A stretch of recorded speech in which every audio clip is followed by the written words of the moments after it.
So what was I going to say? Oh yes, that's right. So this deals with physical mediumship. Really, it was the Skull experiment that was done in the 90s in a little town called Skull, which is near Diss in Norfolk, and it's, in my view, one of the most successful paranormal experiments in terms of physical mediumship ever conducted. It was massively. It took 5 years, over a 5-year period.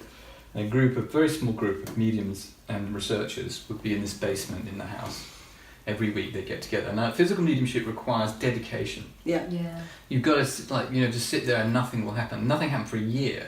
A year. Have you seen our Joshua Tree one? No. Oh, we've got to show you our Joshua Tree. Watch our Joshua Tree haunted house film.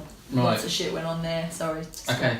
So it has to have a sort of combination of the right elements for it to work. Yeah. And of course, you've got to have that bunch up there cooperating. Yeah. And so why they were so successful, I think, is partially because the spirit team, is what they referred to them, was actually dedicated to providing physical evidence for life after death. And that's kind of what the Skull experiment is all about. So, and when you study physical mediumship, you have this thing called matter through matter. So you can have the materialization of spirit forms in solid form. So for instance, in the Skull experiment, they had like hands sort of floating around the seance room, touching people. So you could actually shake the hand of a deceased person. And what was so interesting was that the hand just felt exactly like a normal human hand. So it was warm to the touch. Yeah. It was like a mannequin or anything. It was actually sort of a living hand. And they were asked, why just a hand? And they said, well, it's really, really hard to produce the whole body. There's a huge amount of energy required to do that. So it's just much easier we have a little hand floating around. Yeah. Now, you find, so that's really where you're getting at sort of the spiritual, which is essentially the non-physical world, becoming physical in some way that I don't fully understand. I feel when my grandmother's around, I know she's around. I mean, I do a bit of mediumship anyway, so it's probably not what everyone would experience all the time, but when she's around I always feel her stroking my head or touching my face, and it's exactly as you described. It's very physical. I'll feel like a cheek being cupped. It's really lovely. It's really odd that, I mean, with more conventional forms of physical mediumship, you have ectoplasm, and that's always been highly controversial, again because the subject gets polluted with fakers, right? But genuine physical mediums, who I might add are extremely rare. There's only a handful of good the proper ones. Trance mediums that you get where they embody the spirit. Where you get ectoplasmic forms occurring, which actually comes out of the medium's body and then forms into shapes for the spirits to take on. That's very rare indeed. There's a guy called Stuart Alexandra who's up north in Hull, and he does seances. But the problem as a filmmaker is they won't allow you in to film it. And they all occur in total darkness. Usually. So everyone says, first of all, oh, that's because they're faking it. They just, but it's not. It's because the conditions that are required. It's about the vibration. It's all that stuff. There are very specific conditions in order for this thing to take place, and light is completely an anathema to those kind of phenomena. So that's just the way it is. So it's a problem with because I think physical mediumship is some of the best evidence for life after death. Certainly some of the most dramatic, but virtually impossible to film. I have an amazing friend, Anne Scholes. We must see if we can film her doing, probably not ectoplasm, but she does do physical mediumship. Really? She has a guide called Ming, and he's a Chinese philosopher, and he's amazing. Now Anne is Manchester, northern, larger than life, hilarious lady. And when Ming comes in, she completely changes. It's almost like her whole face changes. You can see the features are transfigured completely. The arms go in the sleeves. And the questions that you ask Ming, it's not so much of a personal nature, it's of a larger philosophical nature. So questions about the future of the world, what's going to happen. Last time, it was years ago that she showed me last, but when he came in, it was a completely different form of mediumship to what she normally does, because she'll normally sort of describe what she's seeing, whatever. But she doesn't even know really what he's saying when he comes through. The body's taken over, and but he's really high level master kind of thing. It's really, really cool to see. Yeah, because that's a very important point, because it depends entirely who you're communicating with. People just sort of assume that once they're talking to somebody in the afterlife, it's going to be sort of of value. And I must admit, I have to say that with the Skull experiment, because they had 1,000 hours of recorded communication with the other side, and I wasn't given 1,000 hours, but I was given quite a lot of it, and I thought a lot of it was quite mundane. Which struck me as a lot of the sitters, the people in the seance, would just ask these really silly questions. And if I had the opportunity to do that, I'd be like, does God exist? What I mean, sort of like, let's get to the nitty gritty, shall we? And a lot of them are just sort of really quite mundane. But anyway, that's human nature, isn't it? Yeah. So. Yeah. And again, I think it's just proving beyond any reasonable doubt yes. that there is an afterlife. Something out there is an afterlife. I mean, that's absolutely. There's no doubt about it in terms of just looking at the evidence. And I would say that, I've been brought up as to question and be sceptical because I was a trained journalist, and so I'd look at things with a sceptical eye. Yeah. And I'd say now, having looked at that subject for a good old 10 years at least, I would say that I'm 99% certain that the afterlife exists. But I always close that 1% just in case. Yeah, it's always healthy to question on some level, isn't it? I mean, absolutely. like Laurie always says, we need evidence, and however that evidence comes for you, everyone has a different level of evidence that they need. Like for me, I have my evidence can be very spiritual based because to me the experiences are very physical, so it's a personal physical experience. I have almost enough evidence of what's going on for myself, and then I'm always shown a sign in the physical world afterwards that what I've seen or experienced has actually happened. But a lot of people need it to be logical evidence, that they need it to be something right in front of their tangible. Face, like they need the ectoplasm to come out of the person and they need to see it with their own eyes. But even if they see it, they won't believe it. Exactly. So it depends entirely on the mindset of the individual. Because having shown this film, a million times to a million different bunch of people, you get a very wide range of responses. Yeah. Some are very fearful, and some are like, "Wow, this is the best thing since sliced bread." And some, repeatedly despite the level of evidence in the film, which to me is very high. People just say, absolutely no way. Yeah, absolutely. I've done table tipping where they've actually had, I think we spoke about this on another episode, where you've actually got everyone with a fingertip very lightly on a little table, and you call spirit in and they get the table to move and to dance. You play music and get the table moving. It's a bit like a seance, but with the party involved. So in this film, we interviewed a guy called Marcello Bacci, who was in Italy. He was famous for being able to communicate with the deceased via radio. Yeah. This is whole area of what's called instrumental transcommunication. Yeah. Okay. So White Noise. You've probably seen this movie, which was a big Hollywood blockbuster with Michael Keaton. It's a sort of horror film basically, but it's quite good. But if you buy the DVD, there's DVD extras, and they're really interesting because it's the butlers who were researchers in America who were taken around and did EVP. They're EVP specialists, electronic voice phenomenon, EVP. Anyway, we did some of the DVD extras in there. Yeah. But it's in the Afterlife Investigations as well, isn't it? Yeah, that's true. There's a whole piece on. There's a whole section on Marcello Bacci, which is really interesting because, just to sort of give you a little story, we went down there. He's got a sort of special place in Grosseto where people come from around the world, usually grieving parents. Yeah. Grieving parents who've lost their kids. And there's pictures on the walls there of loads of kids who have, which the parents have brought in the hope of hearing the voice of their deceased child. I mean, I think there's nothing worse than losing a child, right? So there's a degree to which they're trying to get solace. And we interviewed a number of mothers who'd actually, received, they had heard the voice of their child, and we have that in the film where it actually comes through. Which is just absolutely mind-blowing. Yeah. And the thing is that they get, they're at the point of despair, but when their child speaks to them from the afterlife, it just gives them a whole hope. And it's really discernible. Yeah. So it's not, you can hear their clear voices saying, "Look, it's me, it's Marco, I'm here." Something like that. And it's there, and they recognise things. And they recognise it, and not only that, but we feature in the film the analysis of some of these voices. Wow.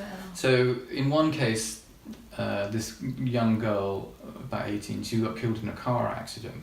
Now, what we had is the recordings of her voice when she was alive, plus the recording of the voice that came through the radio when she was deceased, which the father recognised because he was there, right? Wow. And using FBI endorsed software where you can analyse a voice pattern, because a voice pattern is like a fingerprint, they're all unique, all completely unique. And so you can determine whether these two are a match. You're a match, and there was a 97% match.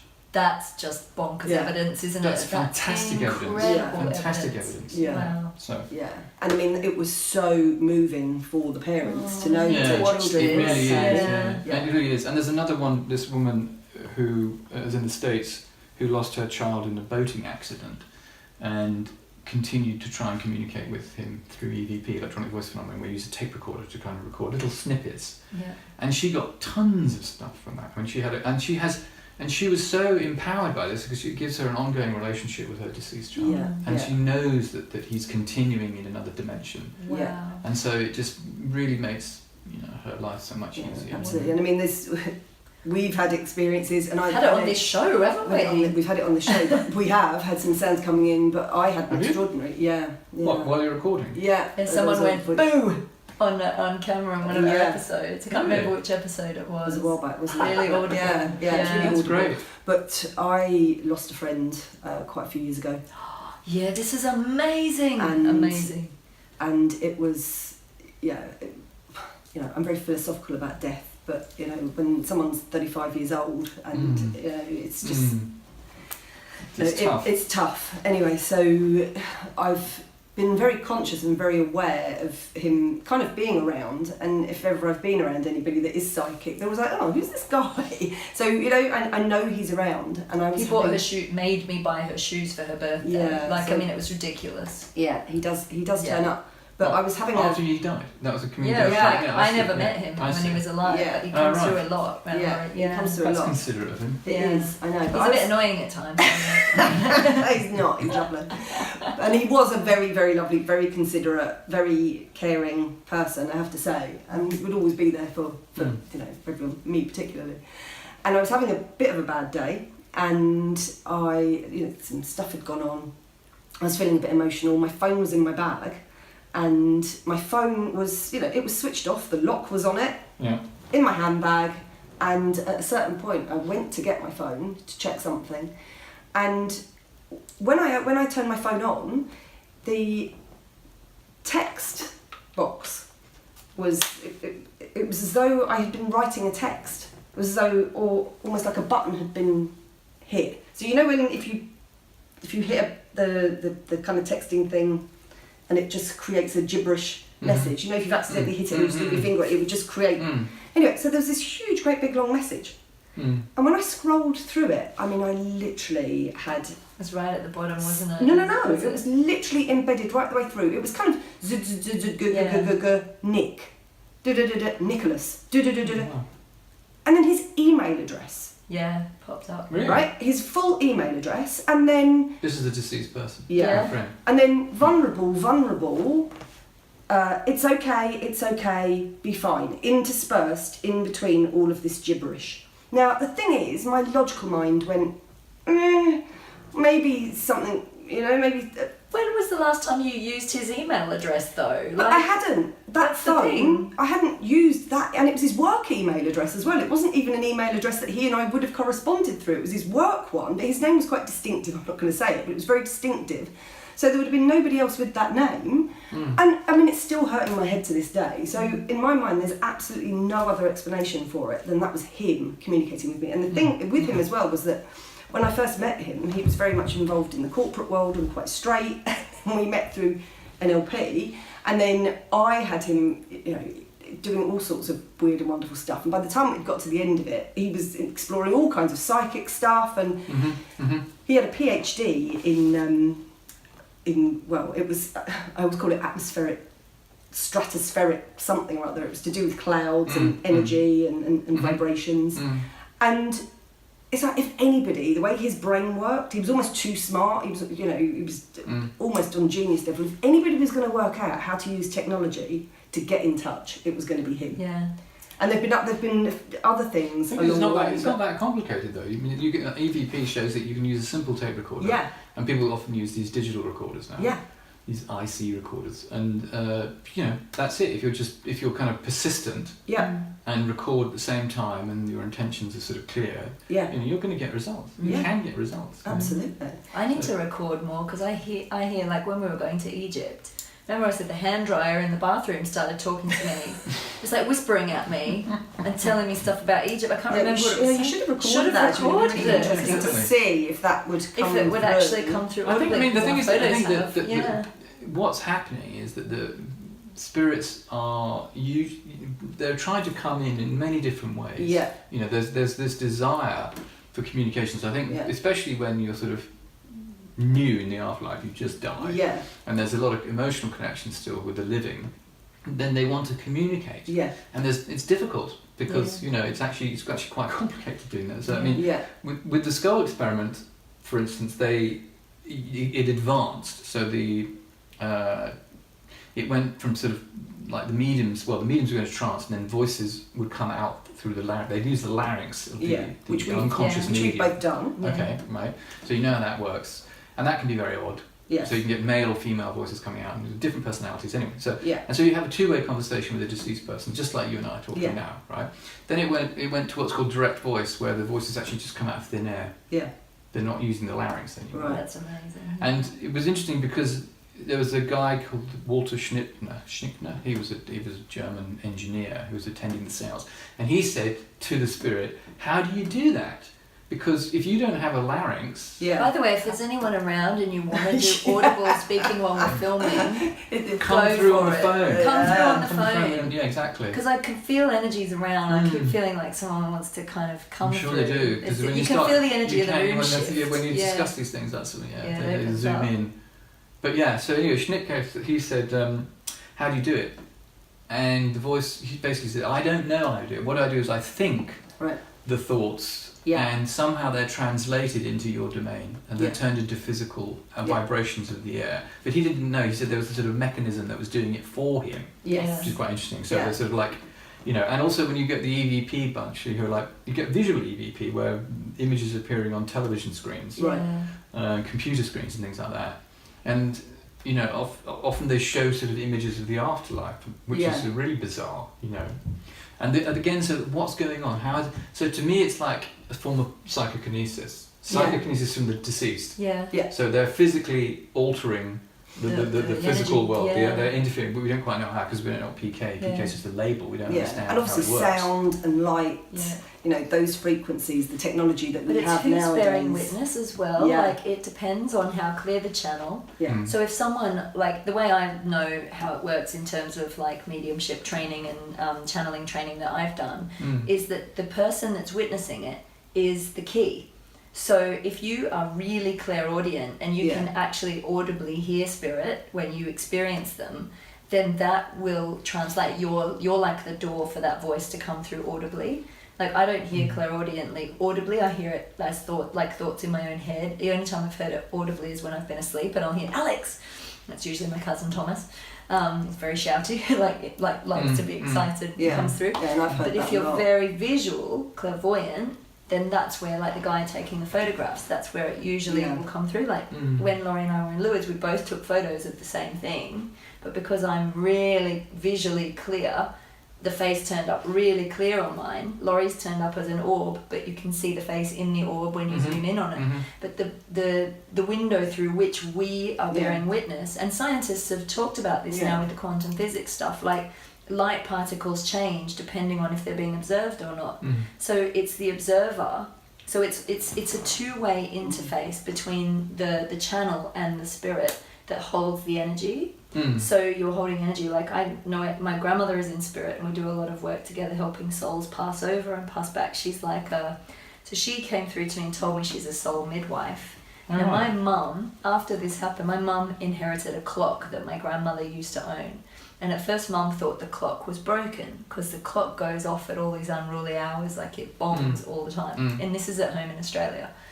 But what we figured out is that the clock only chimes when someone is about to die or be born. It chimes the doorway opening, and it's my grandmother's clock, and she's shown me, I actually helped in an intensive care unit, I helped a man pass over who was in a coma last year or the year before, and I was present, and my grandmother was present with me. She was so there with me, Right. and she was like, I'm on the other side, Yeah, basically yeah. pass this soul through. Yeah. So whenever one of our relatives is about to die, the clock goes, or whenever someone's about to be born, the clock goes, and Mum rings me going, oh, the clock's chiming again, who's going this time? And always there's either someone coming through or leaving, and it's like really, we had a whole quick succession of like my great aunt leaving, and different people leaving at one time. So it's There's amazing. a lot of people leaving and going, aren't there? I mean, Yeah. every second two or three people die. Yeah, Of course, people that are particularly people that known are to them. known to us in our family. Yeah, sure. Yeah. Sure. And of course, did I tell you about the telephone call that we had? You did. Yeah, so years ago when my grandmother died, and we were all back in Ireland for the funeral, and at about 5-6 o'clock in the morning of the funeral, the phone rang, and my sister answered it. She was the nearest one to the phone, and I remember hearing her having a very weird conversation, saying, "Who is it? And you want me to tell him what? And is he going to know? And well, no, you can't speak to him because it's everyone's asleep," and just almost being quite sort of curt with this person and saying, "But what? You want me to tell him what?" Put the phone down. I said, "Who was that?" And she went, "Oh, it doesn't matter. Somebody, but it doesn't matter." And when we got up in the morning and I reminded her of it, she said, "Do you know, it was someone really familiar, but almost that thing where it's on the tip of your tongue. She couldn't quite place who it was." Right. So the message had been for my aunt's partner who didn't live with her in the house. So again, we were questioning, well, why was somebody calling for him when he doesn't live there? And in Ireland, when someone dies, everybody in the surrounding area knows that the death has happened. So you'd never in a million years. And it was almost a work call. And I said, well, what was the message? And she said he told him to put the wood on the chimney. And when I questioned, what does that mean? He'll know. Don't worry, he'll know. Just tell him to put the wood on the chimney. So my sister said to, my aunt's partner, look, there was this really random phone call. Do you know what this means? He said, I've got no idea. And why would anybody be sending me that message here? So we were all a bit confused, but we parked the idea. And it obviously seemed like a work call, like a business work call. He's a builder and, assumed it was linked to a job. So later that day, we all go off, we have the funeral, and I think it was actually the next day, everything goes off all right. The next day, we go out and we go for a drive, and when we come back, we drive back to the house, and there was a blue flame shooting out of the chimney. And it was an old, sort of wood frame but stone cottage in the middle of nowhere. So we go running into the house, and the chimney inside had obviously caught fire. And my sister, of course, my mum's, everyone's panicking, everyone's running around chaotic. My sister's cabin crew, so she's safety trained and fire trained. So immediately, goes into action. She's like, right, we need to block the oxygen off. So she goes in and she turns around suddenly to my aunt's partner and goes, put the wood on the chimney. Oh shit! So he goes running off up to the top of the house.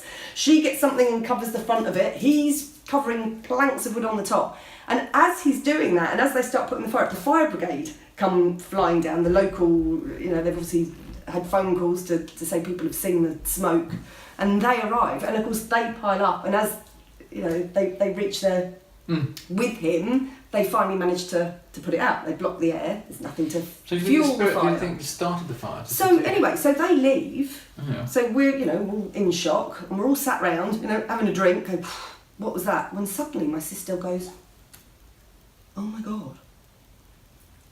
And my sister is not the psychic. My sister, she's open to stuff, much more open recently, but she's never been the one that would be that open to kind of, psychic weird stuff. And she went, "I know who it was."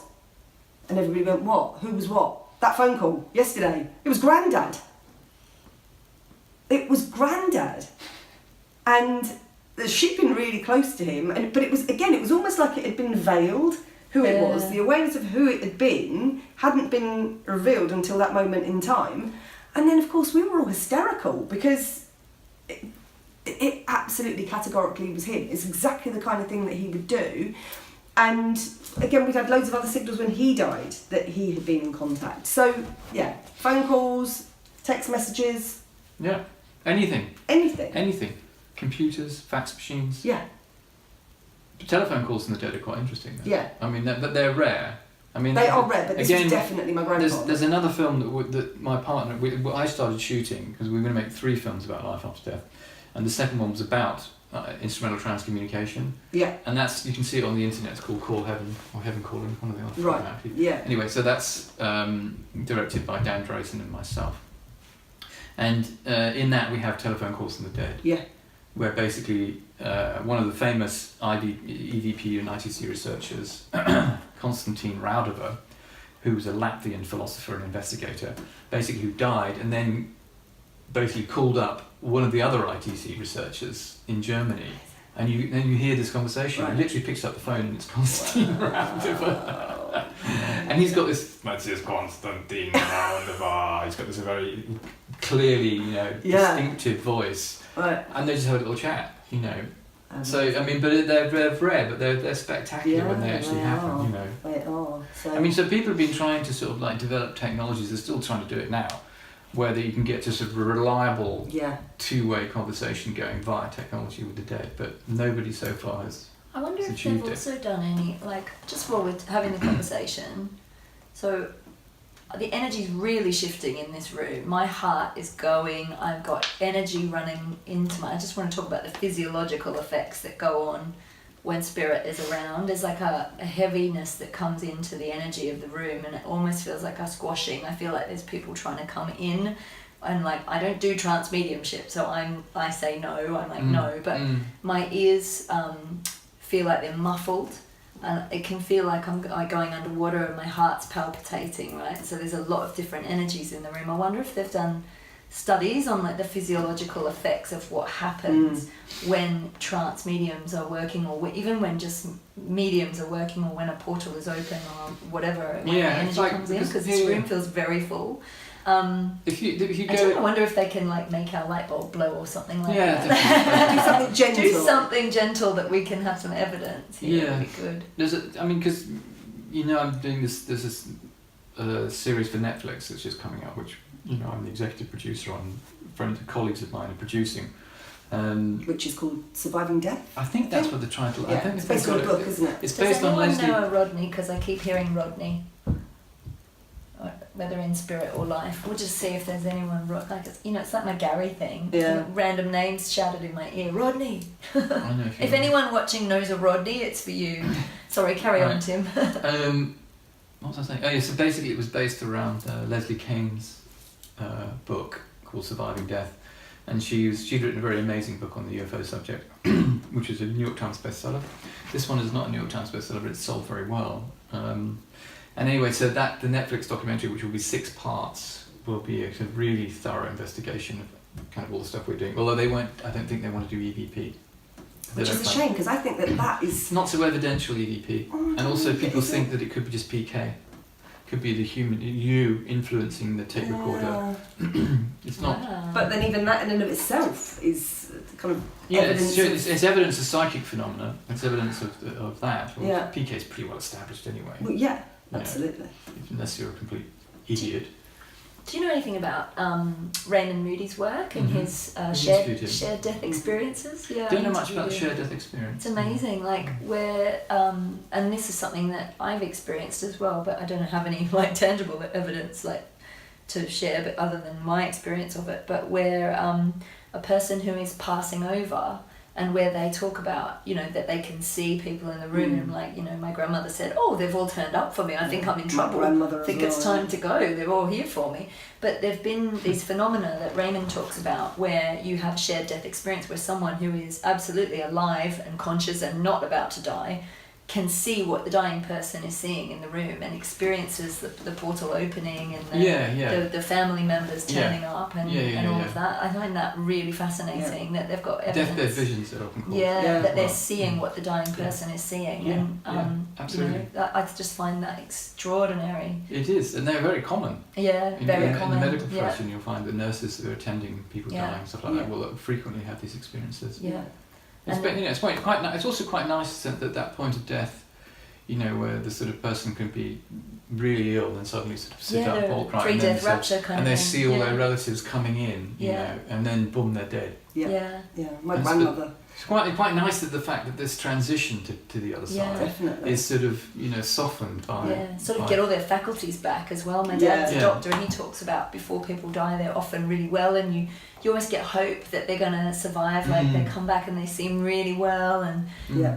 they have the opportunity to almost say goodbye to everybody, don't they? Before Tie up their affairs. Sometimes, yeah. Yeah, my grandmother was terrified of death. She wouldn't go to sleep towards the end. She was absolutely raging. They'd literally almost have to pin her down in the bed to get her to sleep because she was, you know, She's running. so terrified of she's- not waking up. yeah, absolutely. Yeah.